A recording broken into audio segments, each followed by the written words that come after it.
back to that studio and edit all this tape. Yeah. That's right. You're right. Okay, you were just talking about the flint. Okay. I think, or the, You'll find this laying out, and some obsidian would be fractured where it wouldn't make proper arrowheads. Now, we cheat a little bit here. What we'd use a rock of this type, or you can use an elk antler, moose antler, something. You hit it and break it. We've already broke this one so that you can see what it's like on the inside, that way. Now you have got a sharp edge that you can start working on, that way. And Jim will show you how to go from here, that way. You want to take it from here, Jim? Okay. We're already getting blanks off of it. Yeah. Now, I always use a pad.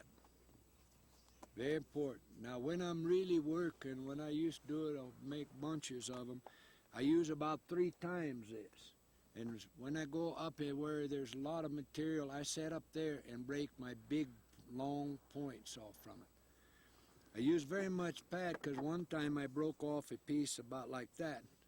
About that much of it went through and down into there.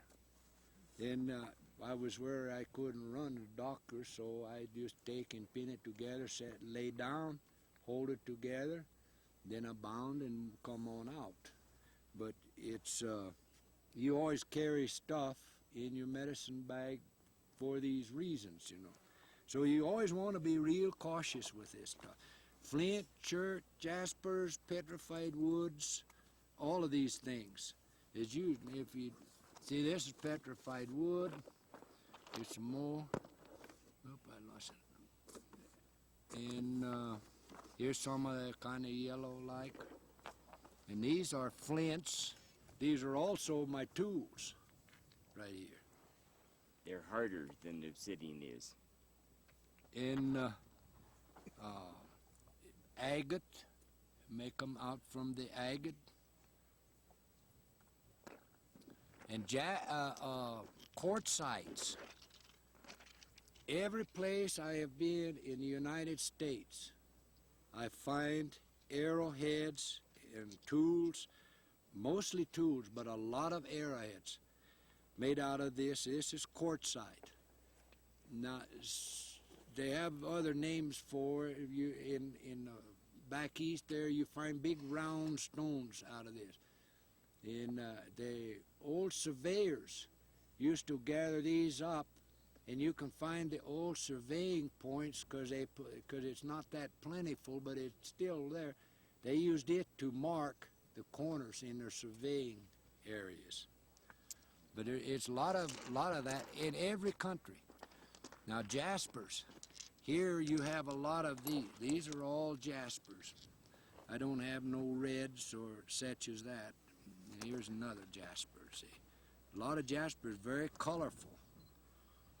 And you find a lot of that here. Most of this stuff laying here is my tools. I'll try to break a piece off in this here. We'll break blanks off and have for you to work with. Now with me, things have to feel right or it don't work.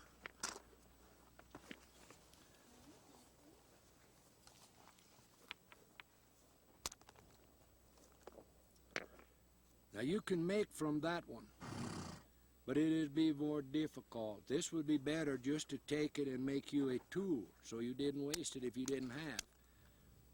Now this is called percussion, striking this way. But see, you can get that off the back. But now this is very sharp. You can use it for a knife. See, just skim that leather off just like with nothing. But you could use that then for a tool to cut with, whatever then. But to make a point, a nice point, you wouldn't carry that one around. And you want to remember, you don't always get from a stone what you want. You take what the stone lets you have. There would make it like a bird points. I'll try one more time for a little larger one. they pop off, now see this one I already see has got a bad place in there. It's coming clear through.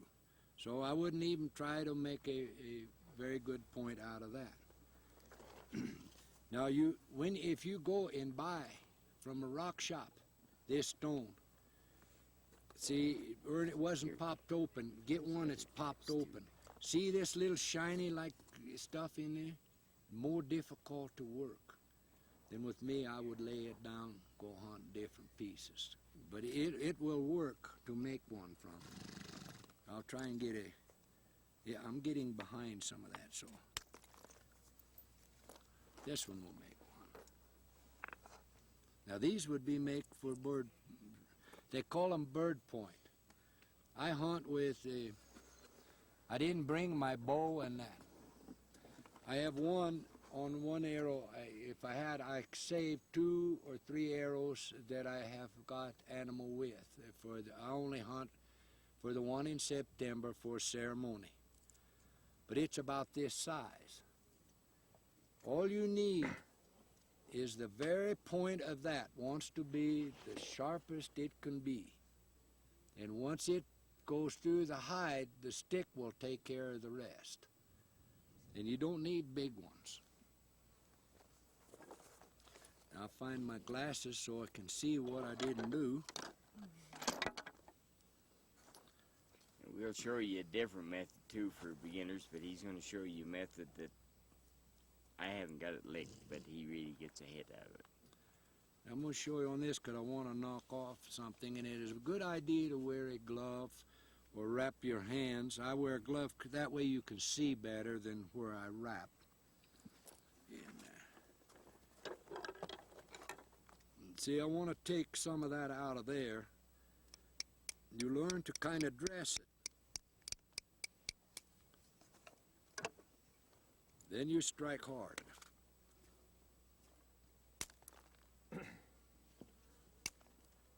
And that breaks that out of there and takes it away. Again, you don't always get what you want. You just, what arrowhead come out of there, that's what you have. You don't always just make. And this thing of them, each one you could tell by the point. Who, what Indian made that, you know, what kind. This is wrong. The idea traveled just the same as it does in our day now. One C1 made one way, he'd try it. If he likes, then he made his that way. The markings on the shaft, sometimes the way the feathers were put on. This is the only thing that they could tell by, not by the points.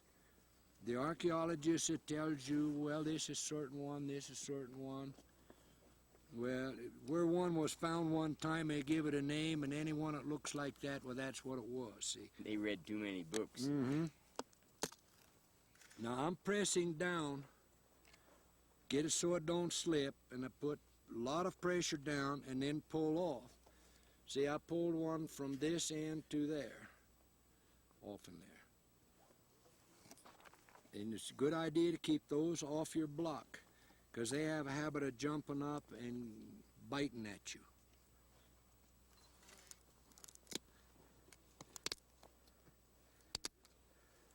But see, you just keep pulling, like I pulled several off before I stop. And you work it down, just mostly pay attention to thin it down, to get down thin. You don't know which end they're going to be point. It depends on when you get it thinned down, and it is time for that.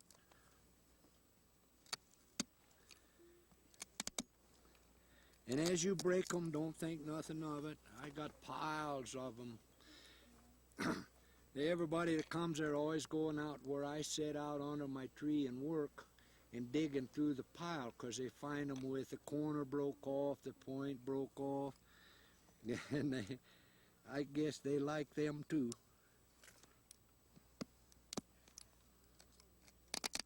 Now the antler is very tough. You can get a lot of pressure on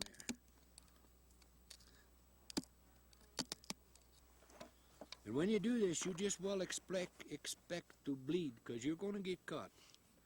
This just happened. But with this, it cuts. I put a piece of tape over that, pull it together, tape it shut. Tomorrow afternoon or evening, I can take it away. It's already glued back together.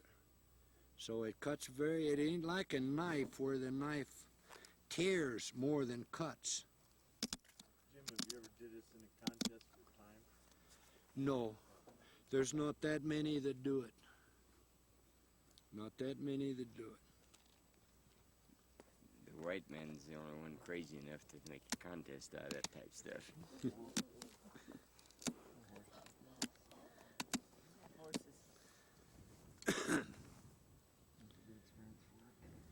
But all of my children learn these things, even to the girls, because they said maybe when their children was need to learn, they would not be another man or someone else to teach. So the girls learn to do it the same as the boys. My daughters took, when a boy becomes 12 to 14, is a man. To become a man, he must go out without anything.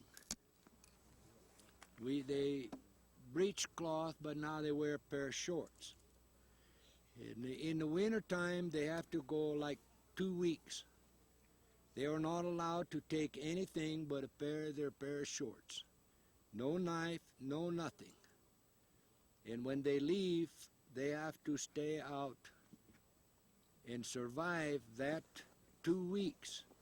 Now, we're not mean people. If they see they don't understand, well, then they will come back in and can go another time. It is more intelligence shown that rather than stay there and get sick or die or something like that, shows more intelligent and more manly to know when you are whooped and to come back. So, You mean boys do that in 1988, Jim? all of our children do that. Still do that. Learn I how. met any Indians on the West Coast that knew that much about being Indian. Well, it Well, is. they didn't know the skills. Yeah, they are taught these things from the time they are very, very small. They know how to go out. In any territory, it is nice if you know where there is a cedar and where there is water.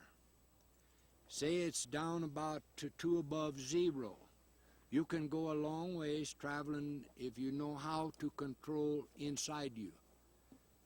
The first thing you do, break off some limb, slap it in the water, and turn around, have a pile of leaves, slap it in that. You already got clothing, one for front, one for back. And where we're lucky there, we have a lot of leaves. But you can make you a protection very fast. The colder it is easier than when it's about 30 degrees. If it's down where it freezes very rapid, because when you wet that stick and slap it into the leaves, why instantly them leaves all stick to it. And with the cedar is protection too, but you can just take an open limb, any brushy limb, and do the same thing and make something to get you protected. You find this gives you a chance, and there you can go along the creek place or draws, and you can find piles of leaves. And usually not froze down underneath those piles of leaves. You can crawl in there. Then peek out, find what you need next. Go get that, come back. Don't stay till you're plumb cold. And you learn how to control your breathing, how to control when one part is getting cold. You learn how to make your body warm that part up. Now you can only do this for a very short time because you are burning energy very, very rapid. But once you are protected, you always have your way of starting a fire. There's many, many ways.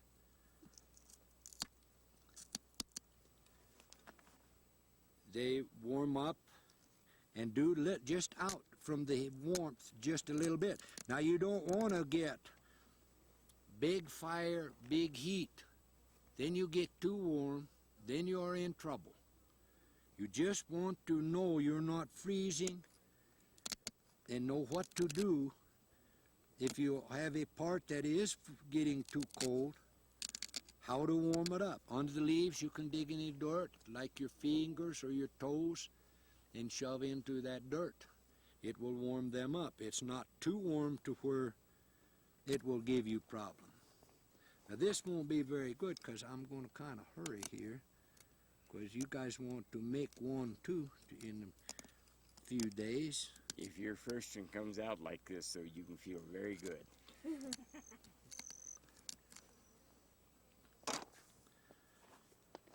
Now all these things down here I use for tools. Some for notching, some for whatever I need, scrapers, all kinds of things. I am particular. You might want to hold that up too so they can see before you put your knots Yes. in this. Oh, this before here, you the put blank notches one? in it. Yeah. Now see, this is just blanked out and it happened to come about that shape. Now you can make them longer, or you can change this if you want to. It takes time. But if you're out and you're needing something to get something to eat with, you don't get too particular what it looks like. The best way to learn was like me. I rode for the cattle people. My grandfather taught me when I was about 6 years old, show us this. I was in the San Luis Valley about 1929. I got a job work for the cattle people counting bran. They might have told me, but I didn't speak English, so a lot of things they might say to me I didn't understand. In the fall time, getting very cold, they come get all of these cattle. They brung a bunch of other men, and I help them take them to where the big groups are. Then I was supposed to stray ones that was not there, that they lose out, you know. And they had a place over towards Fort Garland where I put them. It was back quite a ways from Fort Garland, but that's the only thing I know right in there. Well, they didn't tell me, they didn't bring me supplies after that. Well, when my supply began to run out, my belly I knowed was going to get to holler. I began to prepare just in case. Well, when I got very short of everything, I already was prepared to get more for the stomach, you know. I had take the reins from the horse, because we was not allowed to carry any kind of firearm then. And I take that and put stones in there. You call them slingshot like. I get jackrabbit that way. Well, you get tired of jackrabbits, you know, and I always save the sinew from the back. I had already taken hide from the cattle when they would get into the bog or die.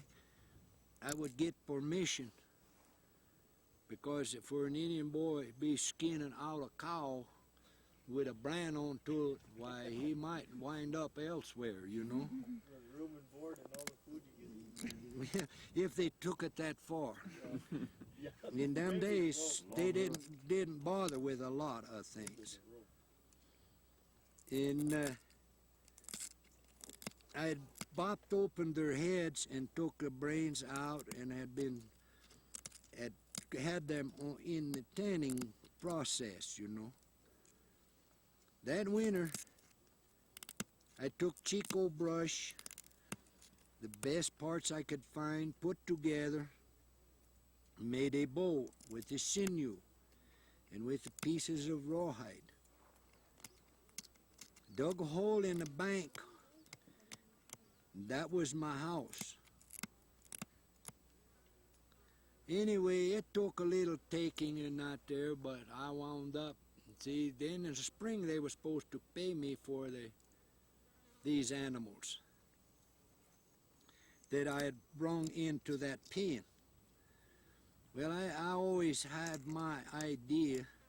They figured that dumb Indian gathered them up pretty quick, and by spring he'd be dead. We don't have to pay him. I fooled him. This dumb Indian kid was still alive.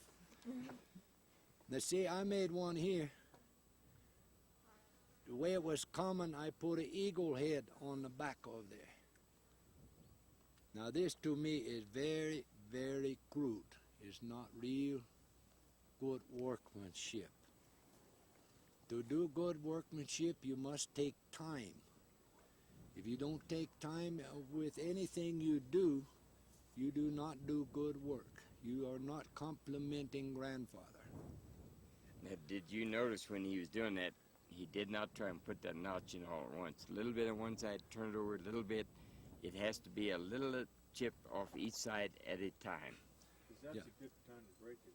Yes. Brace there, 90% of your breakage is going to be then when you notch. Later on, we'll show you why that notch has to be in there to fasten it to your shaft.